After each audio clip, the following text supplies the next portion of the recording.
طالبانو له پاکستانه د افغانستان هوایي حریم د کنټرولېدو راپورونه رد کړل.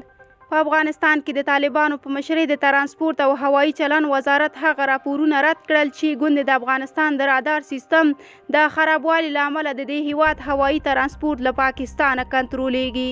د طالبانو د ترانسپورت او هوایي چلن وزارت وايي اوس مهال د دې هیواد د رادار سیستم په بشپړ ډول رغول شوی او د ملکي ایالتونو ټول خدمتونه د دوی له لوري ترسره کیږي. د دې وزارت ویان امام الدین احمدي د چهارشنبې په ورځ ازادۍ راډیو ته وویل هغه راپورونه ناسم دي چې ګواکې د افغانستان د رادار سیستم د خرابوالي له امله پاکستان د دې هیواد هوایي حریم ته لاسرسی پیدا کړی دی.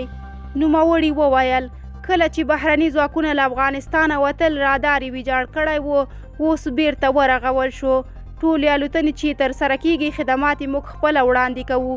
داسې نه ده چې زموږ هوایي حریم د کوم بل هیواد له لوري کنټرولېږي. خو دا چې د افغانستان رادار سیستم دقیق کله بیا ځلې ورغول شو، له دې وړاندې د رادار د خرابوالي پر مهال د افغانستان هوایي حریم څنګه کنټرولېده نوموړي په اړه څه نه دي ویلي. خو وړمه ورځ یو شمېر پاکستاني رسنیو خبر ورکړ چې د افغانستان د رادار سیستم د خرابوالي له امله د دې هیواد هوایي حریم د پاکستان له لوري اداره کیږي.